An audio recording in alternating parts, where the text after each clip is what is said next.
This is the Padua Podcast Network. Maybe with this episode, we can all just take inventory and notice how good we're doing. Running a Fever, episode 176. What is eating healthy?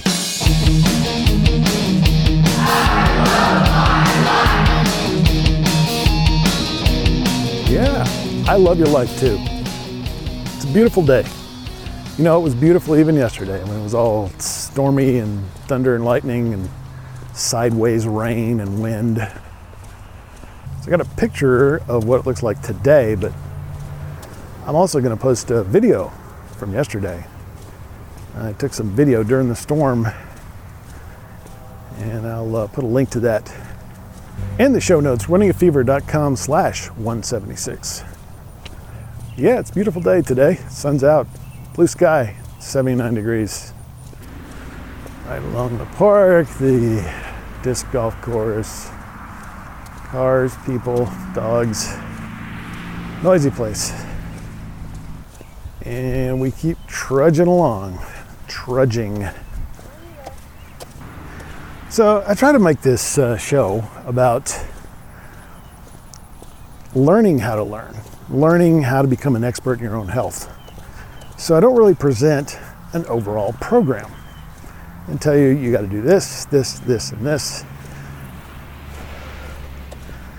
It's not what I do. Number one, I'm not an expert. I'm just a guy doing this and sharing my experience with you. Number two, I really think that you should start learning and never stop. One of the keys to a long life. But it's easy to get lost in all these details. You hear a podcast that talk about one little tiny thing, and it's hard to fit that into some kind of big picture. It's about 5:30 in the afternoon. I've been walking for almost an hour, but rush hour. We're by the lake, but we're surrounded by city, and some of these roads are very busy, close to an airport, so we got lots of airplanes flying over. And it's a beautiful day. It's a lot of people out here riding bikes, walking their dogs, playing. Well, I don't see any disc golfers right now. There's a lot of open territory on the disc golf course. Maybe they don't want to just be out in the sun. I don't know. And there's a group of them. Kind of laid back, easygoing crowd, disc golfers. And these guys are heading off into the woods. So there's part of the course that's shady. So when you're describing yourself and how you live to someone you don't know, well, you say, I try to eat healthy. I try to eat well doesn't work. It implies eating like, high cost foods, as in living well, as opposed to eating high value foods, which is what we do here on Running a Fever. Give you an example. Episode 140 was about fat and explained how, although we need fat, some kinds of fat are pretty much always bad for you. For example, saturated fat. It doesn't really occur in nature. Tom Brady said in the TB12 book, don't eat anything that comes in a box or a bag. Saturated fat raises the risk of heart disease.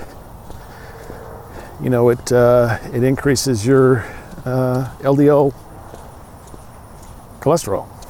Saturated fat raises LDL cholesterol and increases the risk of heart disease. So there's no good reason to consume it except that foods that contain it taste really good. So for cheat meals, I do engage in what we call cheat meals, even though it's not really cheating. It's part of the plan. I sometimes eat Captain Crunch. Well, that's a sugary, buttery cereal. It's delicious. It's almost all sugar. Tastes amazing. And it also has 0.5 gram of saturated fat in a single serving. On the other hand, my homemade granola has 0 saturated fat. And it tastes almost as good. So I keep that around most of the time. Captain Crunch gets consumed quickly and, something I only buy specifically for a cheat meal. So that's just one example of how I form my environment such that I eat healthy almost without thinking about it. because I have healthy foods around. I also keep the granola, which is a high calorie food. It has about the same amount of calories as Captain Crunch. So I keep it up high and in the cabinet so I don't, just have it easily available all the time. It's out of sight, I'm less likely to just grab it. So, it's possible to eat all healthy foods and not have a healthy diet if you're overdoing it in the calorie department. You're eating more than you need to eat, or less than you need to eat. So that's a trick. This is a life hack to eating healthy. I've learned that homemade granola is healthier than Captain Crunch. So I put my healthy choice in my environment and I don't have to think about it quite as much anymore. I'll give you another example. 2% fat milk. I think they call it 2% low fat milk or something like that. I haven't had any of that for a while. It's another 2% low fat milk I might have chosen to eat with my Captain Crunch. 3 grams of saturated fat. This is a little low fat. The low fat has 3 grams of saturated fat in each serving. Almond milk has 0 saturated fat per serving. I actually like almond milk better than cow's milk because it's less acidic. It's just easier on my system overall. Tastes just as good. They have a vanilla unsweetened flavor. 30 calories per serving. So I always have almond milk around. As a result, I reduce my risk of heart disease. Now, I make these choices one at a time, and they seem like really small. They are small. They're just little choices. But here I am, a couple years into my health journey, and I'm surrounded by healthy foods. All it took was making one little choice at a time, and they just add up. I don't have to think on a daily basis, well, I need to eat healthy foods today, so what am I going to eat? I already have answered that question. One little choice at a time. So I eat healthy foods. So, if you've taken my advice on many of these choices and done what I've done, then you're already eating good foods. You're already eating good foods. And the big picture has formed itself around you, possibly without you even knowing it. So when you say that you eat healthy, then it's true. Maybe with this episode, we can all just take inventory and notice how good we're doing. It's easy to focus on the things that, where we stumble instead of how far we've come. Well, I knew the spillway was going to be active. It's about as active as I've ever seen it. And I stopped to take some video of the spillway and the creek below, which is just rapids. I don't know, I've been by here on days when it's just trickling over and it's just a big waterfall today. So I'm gonna make a whole video, just call it relaxing water or something like that. So take a look, runningaFever.com/YouTube. Veterans Park. Once again. We got a fisherman here too. Had a really good workout this morning. Laid racquetball for 47 minutes. Got my heart rate up to about 123. Was when I checked it when I was done. It's really had a good session there.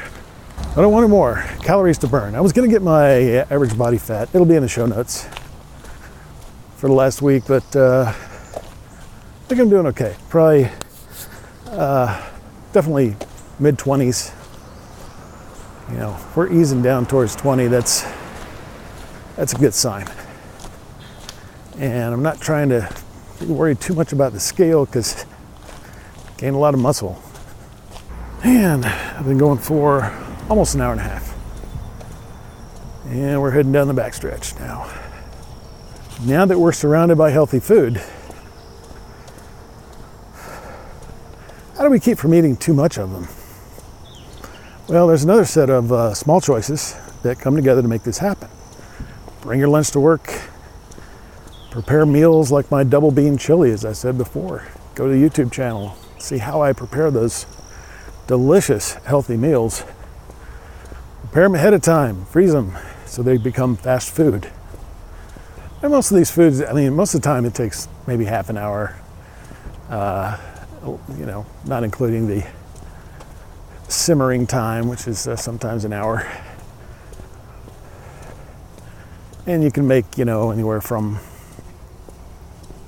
4 to 15 meals out of that. Just keep them in your freezer. You've got a variety. You don't have to eat the same things every day. You don't have to worry about cooking them. They're already there, 2 minutes in the microwave. It's a great system. It works for me. Make your own fast food. So, double bean chili, grilled chicken, shrimp gumbo. There's a whole variety of foods. Saw a deer run out onto the trail. Actually hit a deer with my car this morning. It's the third time I've hit a deer on the way to my racquetball session. Yeah, this one I guess had gone across the trail. Don't see it anymore. Yeah, so keep track of your calories, stay above your basal metabolic rate, and either above, below, or right on your calorie output based on what you're trying to do. If you're trying to gain fat or lose fat, or gain weight or lose weight. Keep track of your body fat numbers, and that's the way I manage that. So, eating healthy for long life, it's a big topic, but it becomes clear when we make good little choices and continue to practice them. If you haven't listened to every episode of this podcast, I encourage you to do so. Each one should learn something, some little thing about how to improve your health. If you make those little choices one at a time and stick with them, you'll have a long, healthy, happy, and active life right up to the very end. And folks, that's the whole point. So I hope this makes you feel a little better about where you are and understand a little more when you say eating healthy, what that means to you. So, if you got the fever, keep it. If you don't have the fever, catch it. And I'll talk to you next time on Running a Fever.